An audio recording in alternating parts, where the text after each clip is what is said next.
Interesting पुस्तक आहे. आळशी माणसाचा विषय गणित.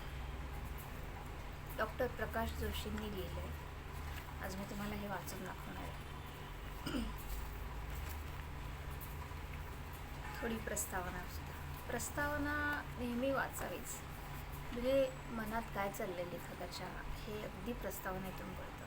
म्हणजे कुठल्याही पुस्तकाची पार्श्वभूमी काय होती, पुस्तक लिहिण्यामागची प्रेरणा काय होती, ते प्रस्तावनेतून कळतं. त्यामुळे प्रस्तावना कधीच स्किप करू नये. प्रस्तावनाच अशी आहे की गणित एवढं सोपं असतं खरंच. बघू. मी गणितशास्त्रातल्या पदव्या मिळवल्या. या पदव्या मला रोजीरोटी कमवण्यासाठी उपयोगीही पडल्या. तथापि पु ल देशपांडेंचा बिगरी ते मॅट्रिक हा लेख वाचताना त्यातील एका उतार्यानं मला वेगळ्याच विचारास उद्युक्त केलं. तो उतारा असा होता. मी एकटा असताना मी विचार करत असतो की आपण इतकं गणित शिकलोच का. इतकं गणित शिकून आजही ते न शिकलेली भाजीवाली 17 पैसे पाव किलोचे आणि 39 पैसे म्हणजे 2.25 किलोचे झाले. हा हिशोब मी ते भाजीची पिशवी कोंबाकोंब करण्यापूर्वीच संपवते. हे झालं हिशोबांविषयी. परंतु त्या भाजीवालीला गणित विषयाशी काही घेणं देणं असतं का. गणित विषयात रस हा वादाचा मुद्दा. यात रस असलेला माणूस उगीचच विद्वान शिरोमणी म्हणून गणला जातो. वास्तविक इतर कुठल्याही विषयासारखा हा विषय. मग विद्वान शिरोमणी असा शिक्का न मिरवणाऱ्या सामान्य जनांना यात रस असू शकतो. मी आणि माझा भाऊ उन्हाळ्याच्या तप्त दुपारी सोलापुरातल्या सिद्धेश्वर बागेत झाडाखाली विसावा घेत बसलो होतो. शेजारच्या झाडाच्या सावलीत काही कष्टकरी मजूर अशाच विसाव्याला बसले होते. त्यांच्या गप्पा चालल्या होत्या. लक्ष देऊन ऐकलं तेव्हा ध्यानात आलं ते सर्वजण मिळून गणित सोडवत होते. एकाच्या हातात पेपर होता. ती गणिताची प्रश्नपत्रिका होती. नुकतीच SSC ची परीक्षा झालेली त्याच्या मुलाची ती प्रश्नपत्रिका असावी. तो गणित वाचायचा आणि सर्वजण मिळून ते सोडवायच्या प्रयत्नास लागायचे. एक गणित अशाच प्रकारचं होतं की एकाकडं एकूण इतकी रक्कम आहे. काही नोटा 10च्या आहेत तर काही 100च्या. 10च्या निम्म्यात आणि 100च्या 1/5 नोटा त्यानं देवापुढे ठेवल्या. आता त्याच्याकडे एकूण इतकी रक्कम आहे, तर मुळात त्याच्याकडे 10च्या आणि 100च्या किती नोटा होत्या. गणित सायमल्टेनियस इक्वेशनचा सोडवण्यास जास्तीत जास्त 5 मिनिटं लागू शकतात. परंतु त्या बिचाऱ्यांना ही गणिती पद्धत माहीत असण्याची शक्यताच नव्हती. सर्वजण मिळून ट्रायल अँड एररने गणित सोडवू लागले.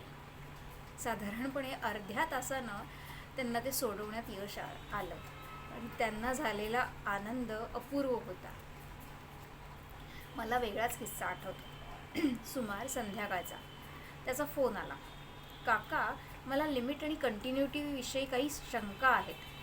उद्या सकाळीच माझा पेपर आहे, तेव्हा मी तुमच्याकडे येतोय. तो एका बड्या आर्किटेक्टचा मुलगा, 11वी सायन्सचा विद्यार्थी.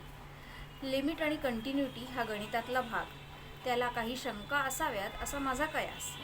माझा होकार येताच 5 मिनिटात तो माझ्या घरी अवतरला. बोल, काय शंका आहेत. ही लिमिट आणि कंटिन्युटी भानगड काय आहे.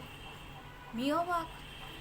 ह्याच्या दुसऱ्या दिवशी सकाळी पेपर आणि हा आदल्या दिवशी मला प्रश्न करतोय लिमिट आणि कंटिन्युटी भानगड काय आहे. दिस इज लिमिट, मी उत्तरलो आणि लिमिट कंटिन्युटीची भानगड त्याला समजावून सांगण्याच्या उद्योगाला लागलो. 2 तासाच्या शिकवणीनंतर भानगड त्याच्या गळी काहीशी उतरते. थँक्सगिव्हिंगचा कार्यक्रम पार पडतो आणि तो निघून जातो. तुमचे 2 तास बर्बाद करून गेला तो. वेळेसंबंधात सजग असणाऱ्या माझ्या बायकोचा माझ्यावर हल्ला. तिचंही बरोबर होतं. गणितासारखा विषय आणि 2 तासाच्या तयारीवर हा दिवटा परीक्षेला चाललाय. काय दिवे पाजळणार ठाऊक आहे. तिचं बरोबरच होतं, परंतु मला खात्री होती तो पासिंग पुरते मार्क नक्की कमवणार. कारण असेच किस्से माझ्या बाबतीतही घडायचे. भाषा विषयाचा वर्षभरात मी एखाद दुसरा तासच अभ्यास करायचो. व्याकरणाचे प्रश्न गंगारपण, निबंध तन्मयतेनं उत्साहानं लिहिला जायचा. इतर प्रश्न सामान्य किंवा जुजबी ज्ञानावर. पुस्तकांवर वरवर नजर टाकलेली असायची. त्याचे जसे फायदे होते तसे तोटेही होते. पु ल देशपांडेंचा मी उपास करतो हा धडा आमच्या पाठ्यपुस्तकात होता. ते पाठ्यपुस्तक मी कधीच वाचले नाही. पुस्तकातल्या धड्यांविषयी मला माहिती मित्रांकडनं व्हायची. तेवढी मला पासिंगसाठी पुरेशी होती. परीक्षा झाली सहज म्हणून पुस्तक वाचायला घेतलं. मी उपास करतो धडा वाचून जो आनंद झाला तो अपूर्व होता. तो धडा मी आधी का वाचला नाही? परीक्षेसाठी अभ्यास याचा मलाच काय बऱ्याच जणांना तिटकारा येत असावा.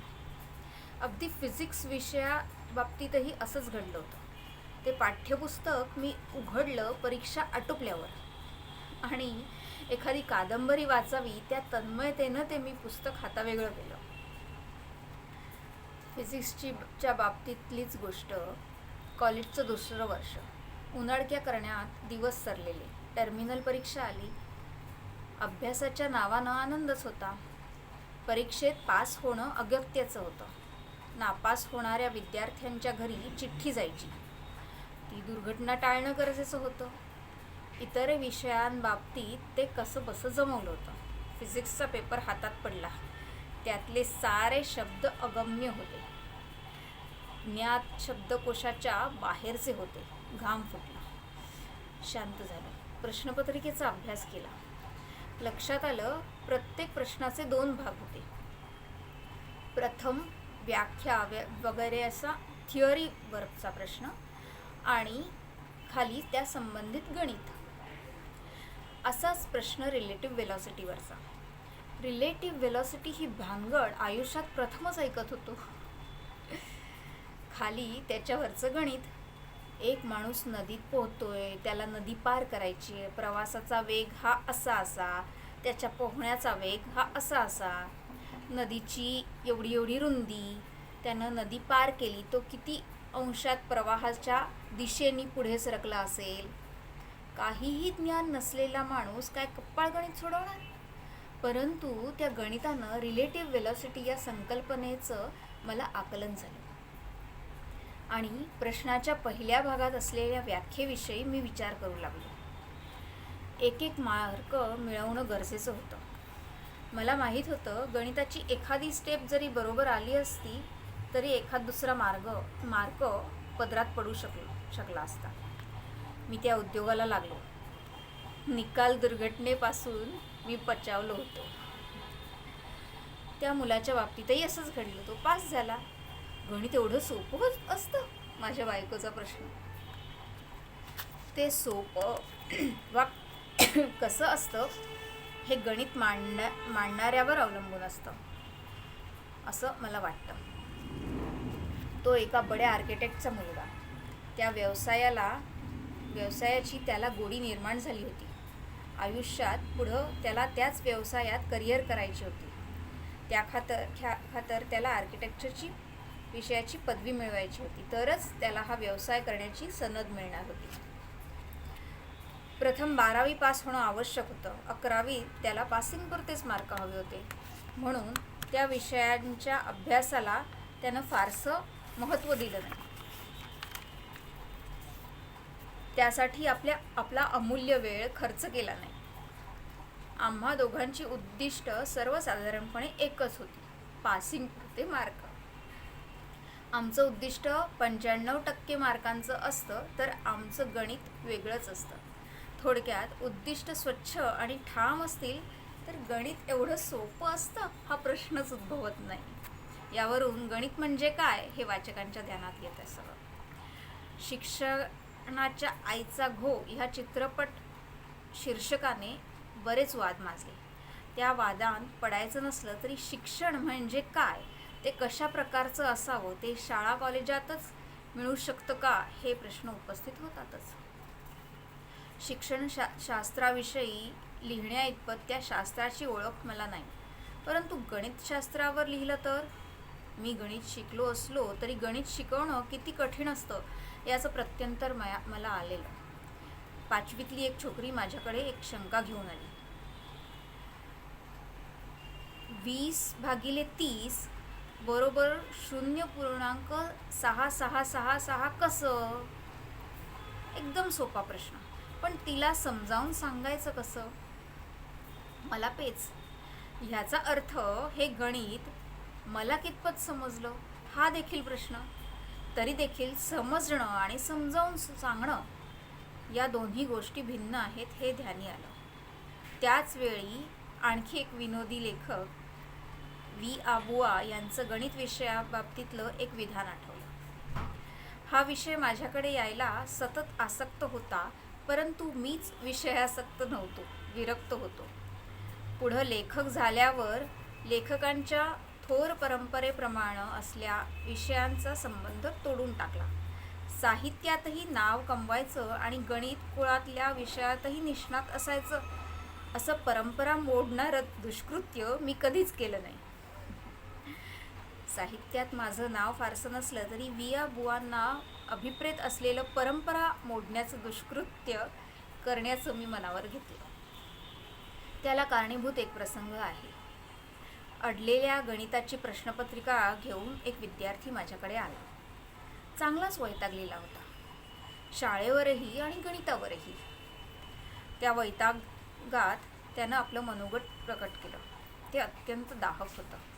तो म्हणाला, शाळा म्हणजे माणुसकी नसलेलं घर आणि गणित म्हणजे माणुसकी नसलेला विषय. मला प्रामाणिकपणे वाटलं हे चित्र बदलायला हवं. मनोविकास प्रकाशनाचे श्री अरविंद आणि आशिष पाटकर यांच्या सहकार्यामुळे या पुस्तकाची निर्मिती होऊ शकली. सुंदर मुखपृष्ठ आणि आतील चित्र ही श्री गिरीश सहस्रबुद्धे यांची कलाकारी. श्री समीर सहकारी यांच्याशी झालेल्या चर्चा लेखन कार्यात उपयुक्त ठरल्या. या सर्वांचं ऋण मान्यापलीकडचं आहे. इति डॉक्टर प्रकाश जोशी. थँक्यू.